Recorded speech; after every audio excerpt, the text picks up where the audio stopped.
जय हिंद दोस्तों, आप सभी लोगों का स्वागत है। और आज जो हम संपादकीय देखने जा रहे हैं वो आपके GS3 के लिए काफ़ी इंपॉर्टेंट है। GS3 में जो पर्यावरण से टॉपिक आते हैं, देखिए काफ़ी सारे पहले भी हम लोगों ने संपादकीय ऐसे डिस्कस किए हैं जो आपके GS3 के लिए बहुत ज़्यादा इंपॉर्टेंट है। तो आप मान के चलिए कि 20 से 25 30 संपादकीय भी अगर हम अगले 2-3 महीनों तक कवर कर लेते हैं तो वो आपके मेंस के लिए काफ़ी सारे पॉइंट आपको दे जाएंगे, जिनसे 2-3 सवाल जो भी आपके पूछे जाते हैं वो आप आसानी से कर सकते हैं, या फिर आप निबंध में भी काफ़ी कुछ लिख सकते हैं उन सारे पॉइंट्स की मदद से। अब देखिए, ये जो टॉपिक है जैव विविधता बचाने की चुनौतियाँ, इसमें अधिकतर जो बात की गई है वो जो संगठन बनाए गए हैं इस जैव विविधता को बचाने के लिए, उसके ऊपर ज़्यादा चर्चा किया गया है। और जैव विविधता को हम कैसे बचा सकें, कहाँ से चुनौती आ रही है, उसका क्या कारण है, उस पर थोड़ा सा कम बात किया गया है। फिर भी आपके प्री और मेंस दोनों के लिए ही आज हम काफ़ी कुछ चर्चा करेंगे। तो चलिए शुरू करते हैं अपने इस विश्लेषण को। तो सबसे पहले हम देखेंगे एक अच्छी सी लाइन के साथ में जो आप यूज़ कर सकते हैं अपने, चाहे ऐसे लिखने हो, चाहे आपको निबंध के साथ साथ उत्तर लिखना हो। भारत जैव विविधता से समृद्ध एक देश है, यानी India is a country which is rich in biodiversity. अब हम कुछ आंकड़ों के साथ देखने की कोशिश करते हैं, और ये आंकड़े आपकी इस तरीके से कि प्री में भी इसमें से सवाल पूछा जा सकता है। ये है आपका पहला लाइन, विश्व के 34 जैव विविधता क्षेत्रों में से 4 भारत में हैं। जैव विविधता क्षेत्र मतलब बायोडाइवर्सिटी एरिया। अगर इसको कायदे से देखेंगे तो ये बायोडाइवर्सिटी हॉटस्पॉट एरिया है। तो हॉटस्पॉट अगर आप देखेंगे तो 4 जो है वो आपके भारत में भी हैं। अभी हम मैप में भी देखेंगे तो हमें ज़्यादा क्लियर हो जाएगा। उसके बाद इसी प्रकार विश्व के जो 17 मेगा डाइवर्सिटी देश हैं उसमें भारत भी शामिल है। तो कितने मेगा डाइवर्स देश हैं? 17। और बायोडाइवर्सिटी हॉटस्पॉट वाले क्षेत्र देखेंगे तो भारत में आपको 4 मिलेंगे वैसे। अब मेगा डाइवर्स देशों को की श्रेणी में आने के लिए क्या क्राइटेरिया होता है, आपको कौन कौन से ऐसे मापदंड होते हैं जो पूरे करने चाहिए, ये आप एक बार केवल पढ़ लीजिएगा। अभी तक प्री में यहाँ से तो सवाल पूछा नहीं गया है, लेकिन चांस है जिस तरीके से पेपर को एक स्तरीय पेपर बनाया जा रहा है, उसके स्तर को हर बार बढ़ाया जा रहा है, तो यहाँ से भी आपसे वो पॉइंट पूछ सकते हैं। तो प्री के लिए आप लोग केवल इतना देख लीजिएगा कि क्या क्या मापदंड है, क्या क्या क्राइटेरिया है जिसके तहत कोई भी देश दुनिया के मेगा डाइवर्स 17 मेगा डाइवर्स जो देश हैं उनकी श्रेणी में आ सकता है। अब हम मैप में देखते हैं।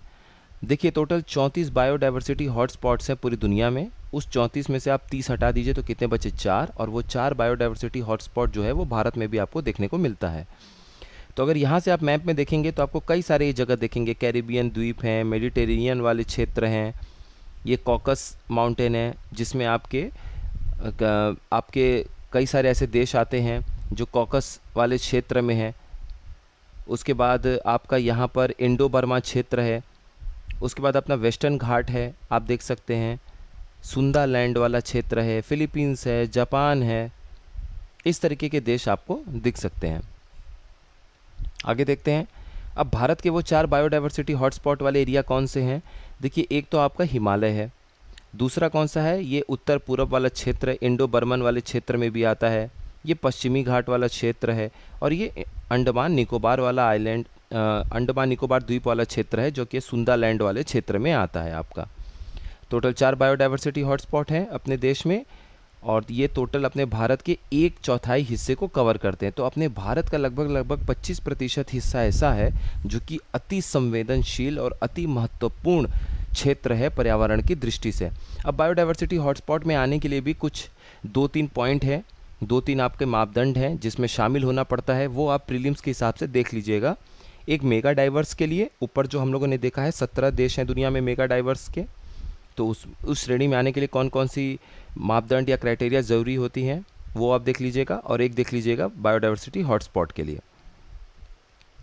और ये मेगा डाइवर्स देश हैं, तो इसमें आप देख सकते हैं कि अपना भारत भी है, इधर चाइना है, और बाकी ये कुछ और देश हैं जो कि आपको देखने को मिल रहा है। ये कॉन्गो है, डेमोक्रेटिक रिपब्लिक ऑफ कॉन्गो, यहाँ से आपका इक्वेटर की लाइन पास होती है। ये आपका पापुआ न्यू गिनी है, इंडोनेशिया है, मलेशिया है, ऑस्ट्रेलिया के क्षेत्र हैं, साउथ अफ्रीका है, मेडागास्कर है, ब्राज़ील है, उसके बाद ये कोलंबिया है, काफ़ी सारे देश हैं। ठीक है, इधर तो अपना यूएसए है, मेक्सिको है, ये भी यूएसए का क्षेत्र है, अलास्का वाला। अब चलिए हम लोग अपने पॉइंट पर आते हैं। देखिए, इस प्रकार हम बोल सकते हैं कि जो जैव विविधता है यानी कि बायोडायवर्सिटी है, वो न केवल पारिस्थितिकी तंत्र यानी कि इकोसिस्टम का एक आधार निर्मित करता है, बल्कि हमारे देश में या किसी भी देश में जो आजीविका है, लाइवलीहुड है, लाइवलीहुड का मतलब हो गया कि हम उस पर निर्भर हैं, हमारा जीवन यापन होता है उससे, चाहे हमें लकड़ी की ज़रूरत हो ईंधन के लिए, फल फूल की ज़रूरत हो खान पान के लिए, या फिर हमें रहने के लिए लकड़ी की ज़रूरत हो एक घर बनाने के लिए, काफ़ी सारी ज़रूरतें, हमारी जो आजीविका है वो उस पर निर्भर है। और ये जो पारिस्थितिकी तंत्र है, इकोसिस्टम है, वो आधार प्रदान करता है हमारी आजीविका के लिए। अब यहाँ से जो पॉइंट हम लोग देख रहे हैं ये आपके मेंस के लिए भी बहुत ज़्यादा इंपॉर्टेंट, प्री में इम्पॉर्टेंट है। यहाँ पे जो ये हम 3-4 पॉइंट देखेंगे, जैसे भारत में जैव विविधता के संरक्षण के लिए कई उपाय किए गए हैं। आप इसको मेंस में लिख सकते हैं कि कौन कौन से उपाय किए गए हैं। एक नेशनल पार्क बनाए गए हैं, राष्ट्रीय उद्यान, वाइल्ड लाइफ सेंचुरीज बनाई गई हैं यानी जीव अभयारण्य, टाइगर रिजर्व बनाए गए हैं जिसको हम कहते हैं बाघ अभयारण्य, और संरक्षित जैव मंडल बनाए गए हैं यानी कि बायोस्फीयर रिजर्व्स। अब यहाँ पर आपको प्री के लिए क्या इंपॉर्टेंट है, जो पिछले 4-5 लेटेस्ट राष्ट्रीय उद्यान बने हैं, नेशनल पार्क, उनका नाम आपको पता होना चाहिए। टोटल कितने राष्ट्रीय उद्यान है ये पता होना चाहिए, और भारत के कुल कितने क्षेत्र में फैला है ये पता होना चाहिए। वन्य जीव अभयारण्य कितने, 573। नंबर नहीं भी याद है तो कोई टेंशन नहीं है, पिछले 2-3 जो लेटेस्ट बने हैं वो आपको पता होना चाहिए। बाघ अभयारण्य 55 है लगभग। टाइगर रिजर्व, देखिए ये मैंने लिस्ट निकाला हुआ है आपके नेशनल टाइगर कंजर्वेशन अथॉरिटी जो NTCA है, या फिर ENVIS इन्वायरमेंटल, उनका एक डेटा रिकॉर्ड होता है वेबसाइट पे, वहाँ पे आप जाके देखेंगे तो उन्होंने लिस्ट 55 लिख रखी है। तो आपको ये पता होना चाहिए कि पिछले 4-5 नए कौन से टाइगर रिजर्व या बाघ अभयारण्य बनाए गए हैं प्रीलिम्स के लिए, और ये तो 18 संरक्षित जैव मंडल है, बायोस्फीयर रिजर्व, ये तो आपको पूरा अच्छे से याद होना ही चाहिए। तो प्रीलिम्स के लिए इंपॉर्टेंट है, मेंस में ये 4 पॉइंट लिख दीजिएगा कि भारत में क्या क्या उपाय किए गए हैं, क्या क्या भारत में उपाय किए गए हैं जैव विविधता यानी बायोडाइवर्सिटी के कंजर्वेशन, संरक्षण के लिए। अब देखिए यहाँ पर थोड़ा सा डिटेल में बात किया गया है बायोडाइवर्सिटी एक्ट यानी कि जैव विविधता अधिनियम के लिए, क्योंकि हम संरक्षण के ऊपर बात कर रहे हैं और अभी हमारा फोकस भारत पे बना हुआ है। भारत में अगर आप देखेंगे तो जैव विविधता और इससे संबंधित जो ज्ञान है, बायोडाइवर्सिटी से रिलेटेड जो नॉलेज है, चाहे वो पेड़ पौधे से हो, चाहे वो जानवरों से हो, चाहे वो पक्षियों से हो, उनके संरक्षण के लिए 2002 में जैव विविधता अधिनियम यानी कि बायोडाइवर्सिटी एक्ट 2002 तैयार किया गया। तो यहाँ से तो ये कभी कभी आपका जब मैच द कॉलम होता है, जब आपको चुनना होता है, आपस में मिलान करना होता है, इस तरह के जब प्रश्न आते हैं तो वहाँ पर आपके 4 अधिनियम दे दिए जाते हैं पर्यावरण से जुड़े हुए, 4 आपके सामने उनके वर्ष दिए जाते हैं जब वो अधिनियम को बनाया गया था, और आपको उसका मिलान करना होता है जो कि सही है, आप उसके हिसाब से मिलान करिए और उत्तर अपना उसमें मार्क करिए OMR में। तो यहाँ पर बायोडाइवर्सिटी जो एक्ट है, जैव विविधता अधिनियम है, वो सन 2002 में बनाया गया है। इसमें आपको ध्यान रखने वाली बात बस इतनी सी है कि इस अधिनियम की जो धारा 8 है यानी सेक्शन 8 है, उसके तहत आपका सर्वोच्च स्तर पे, पूरे राष्ट्रीय स्तर पे जो सबसे हाईएस्ट बॉडी होगी वो होगी राष्ट्रीय जैव विविधता प्राधिकरण यानी कि नेशनल बायोडाइवर्सिटी अथॉरिटी, NBA जिसको हम बोलते हैं।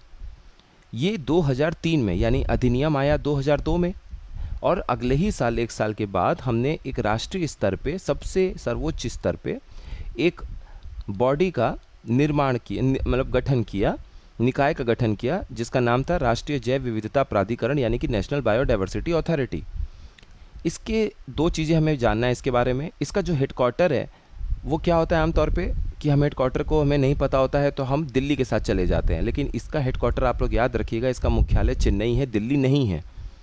उसके बाद ये वैधानिक निकाय है यानी स्टैट्यूटरी बॉडी है। स्टैट्यूटरी बॉडी कैसे है, क्योंकि कानून बना के जब भी आप किसी निकाय की स्थापना करते हैं तो वो आपका वैधानिक निकाय के श्रेणी में आ जाता है, यानी कोई भी इस तरह की बॉडी जो कि स्टैब्लिश की गई है किसी एक्ट को बना के, तो वो स्टैट्यूटरी बॉडी के लिस्ट में शामिल हो जाता है, कैटेगरी में आ जाता है।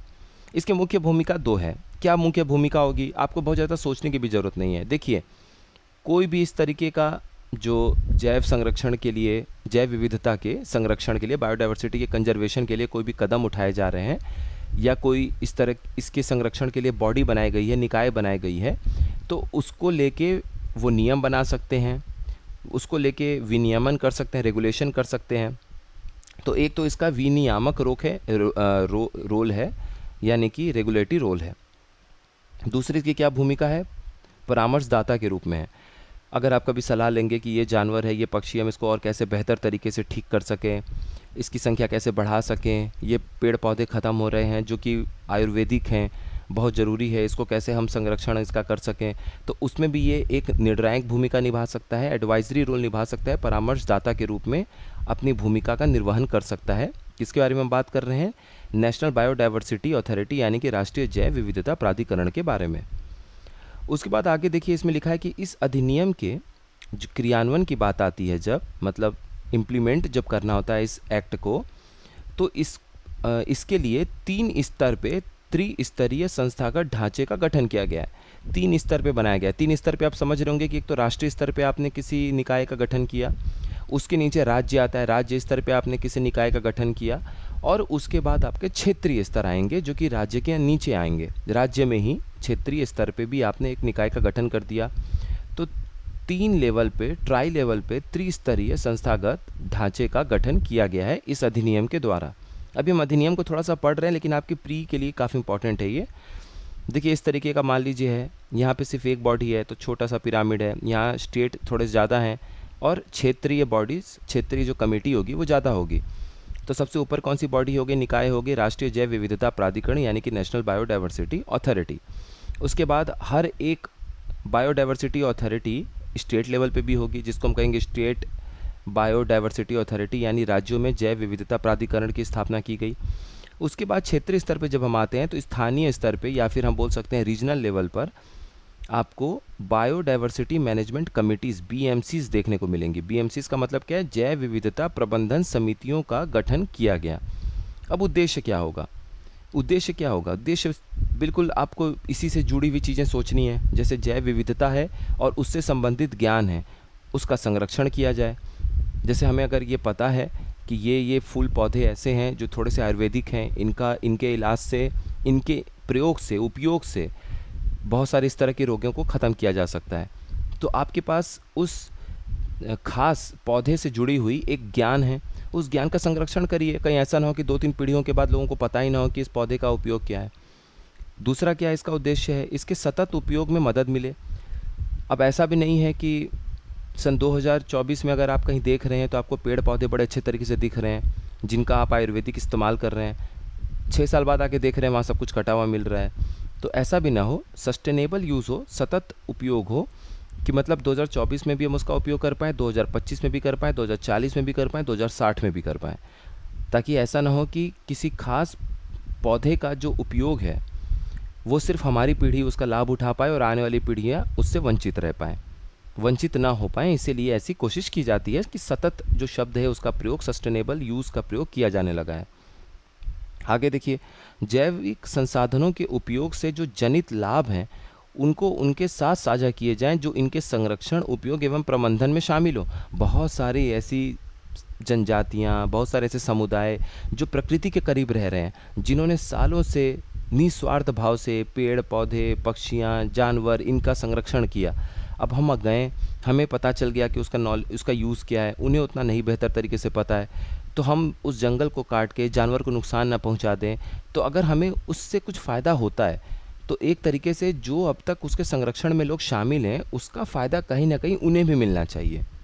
कुल मिला के बात ये है, अगर हमने फ़ायदा कमाया है तो उसका एक हिस्सा उन लोगों को भी जाना चाहिए जिनकी वजह से, संरक्षित होने की वजह से ही आज हम उस पेड़ पौधे, उस जानवर का सही तरीके से प्रयोग कर पा रहे हैं।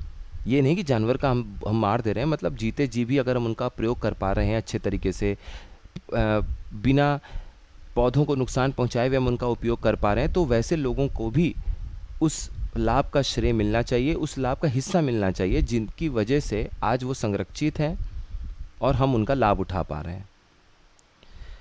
अब राष्ट्रीय जैव विविधता के कार्य योजना के बारे में जानते हैं। देखिए, अधिनियम तो बना दिया गया, अब अधिनियम बना दिया गया, निकायों की भी स्थापना कर दी गई त्रिस्तर पे, लेकिन कुछ एक एक्शन प्लान होना चाहिए, कार्य योजना होना चाहिए, जिससे कि हम जो प्लान बना रहे हैं, जो स्कीम बना रहे हैं, जो नीति बना रहे हैं, उसको तेज़ी से उसको क्रियान्वित किया जा सके, फास्ट इम्प्लीमेंट किया जा सके। तो इसी को देखते हुए एक राष्ट्रीय स्तर पे जैव विविधता कार्य योजना का तैयार किया गया, यानी कि अगर आप इसको समझेंगे तो इसको हम बोल सकते हैं नेशनल लेवल पर biodiversity action plan, national biodiversity action plan. जो NBAP इस तरीके से है, उसको बनाया गया। अब यह एक व्यापक योजना है, मतलब कॉम्प्रिहेंसिव प्लान है, जो देश के भीतर जो विविधता संसाधन है उनकी रक्षा करता है, उसको संरक्षण करना है और उसको वृद्धि करना है। किसी भी चीज़ को अगर आप बढ़ाना चाहते हैं तो सबसे पहले आपको उसकी रक्षा करनी होती है। रक्षा करने का मतलब है कि हमें उसे डिस्ट्रक्ट होने से, उससे बर्बाद होने से, ख़त्म होने से बचाना है। तो आपने रक्षा कर लिया।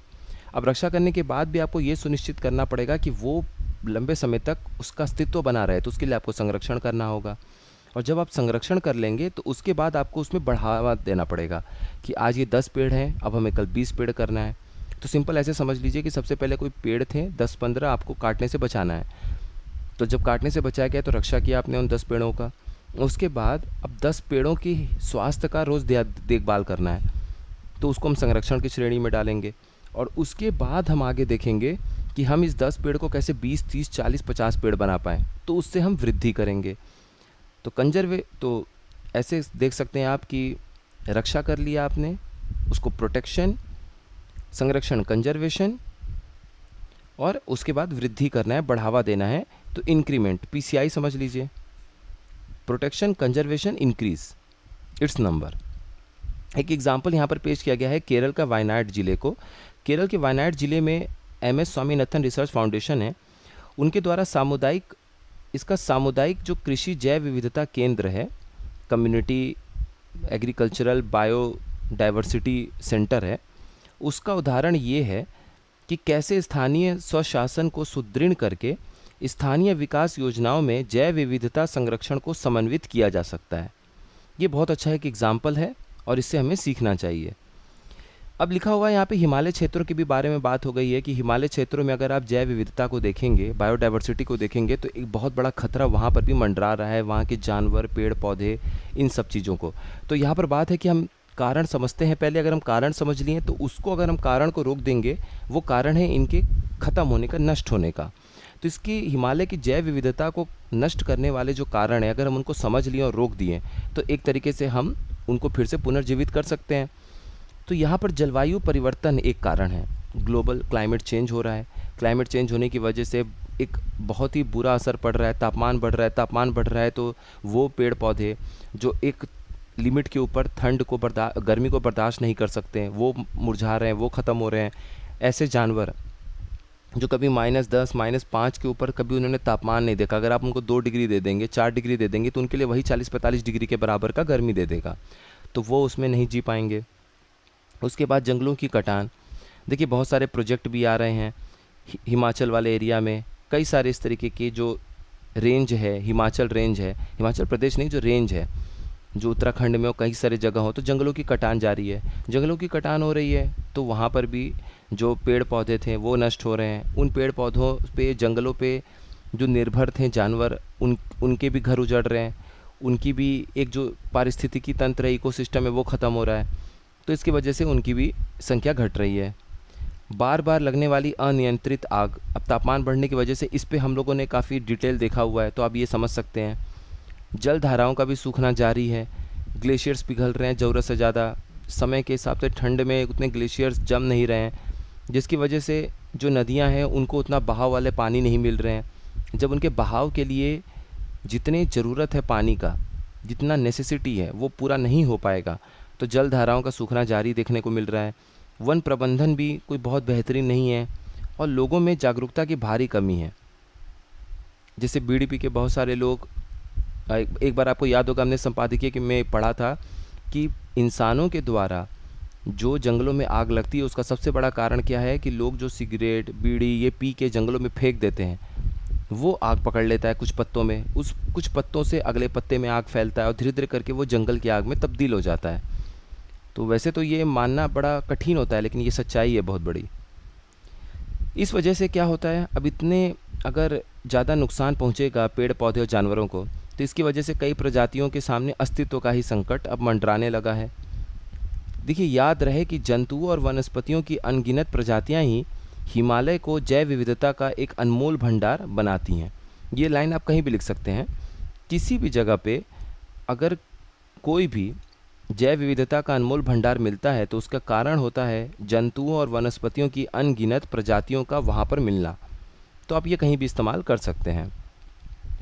अब यहाँ पर एक चीज़ देखिए, ये प्री के लिए भी बहुत ज़्यादा इंपॉर्टेंट पॉइंट है कि संयुक्त राष्ट्र ने 2021 से 2030 का जो ये दशक है उसको पारिस्थितिकी संरक्षण का एक दशक घोषित किया है। यानी अगर हम इंग्लिश में बात करें तो ये द यूनाइटेड नेशंस डिकेड है ऑन इकोसिस्टम रिस्टोरेशन 2021 से 2030 के बीच में। निष्कर्ष हम क्या निकालेंगे? इतने सारे चर्चा का निष्कर्ष ये निकलेगा कि जो तेज़ आर्थिक वृद्धि है, जो आज फास्ट इकोनॉमिक डेवलपमेंट है, और जो विकास नियोजन में पर्यावरणीय चिंताओं को समाहित न कर पाने की सीमाओं, कमजोरियों या दूरदर्शिता के अभाव के चलते ही भारत की जैव विविधता पर भी अनावश्यक और अतिरिक्त दबाव पड़ रहा है। हम डेवलपमेंट की प्लानिंग कर रहे हैं, विकास नियोजन कर रहे हैं, लेकिन उसमें हम अगर पर्यावरण को एंगल को शामिल नहीं कर रहे हैं, पर्यावरण के एक दृष्टिकोण को शामिल नहीं कर रहे हैं अपने विकास के नियोजन में, तो उसका नुकसान क्या हो रहा है कि हम अपने लिए तो रोड बना दे रहे हैं, हम अपने लिए बिल्डिंग बना दे रहे हैं, हम अपने लिए पुल बना दे रहे हैं, लेकिन हम उस वहाँ पे रहने वाले जानवरों, उजड़ने वाले पौधों, पेड़ों, उनके बारे में हम नहीं सोच रहे हैं। और अभी हमें उस अपने किए गए विकास कार्यों का फ़ायदा समझ में आ रहा है, लेकिन दूरगामी जो दुष्परिणाम होने वाले हैं, या जो अब हमें दुष्परिणाम दिख रहा है, वो हम अपने विकास नियोजन में शामिल नहीं कर रहे हैं। हमें विकास नियोजन में अपने डेवलपमेंटल प्लानिंग डेवलपमेंट में शामिल करना पड़ेगा इन चीज़ों को। ऐसे में संरक्षण की हर स्तर की जो पहल है वो स्वागत योग्य है। तो अगर आप किसी भी स्तर का संरक्षण करते हैं, जानवर और पक्षियों का और जीव जंतुओं का और पौधों का, पेड़ों का, तो ऐसे हर एक स्तर की, चाहे वो छोटे बड़े लेवल पर हो, चाहे बड़े स्तर पे हो, चाहे छोटे स्तर पे हो, हर स्तर पे संरक्षण की स्वागत होनी चाहिए।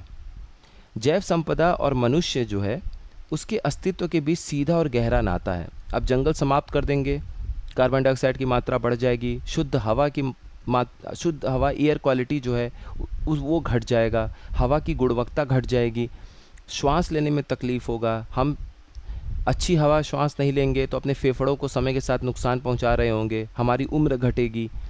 तो सीधा सीधा मनुष्य और जैव संपदा जो बायोलॉजिकल रिसोर्स है, बायोलॉजिकल वेल्थ है, उस पर हम निर्भर हैं।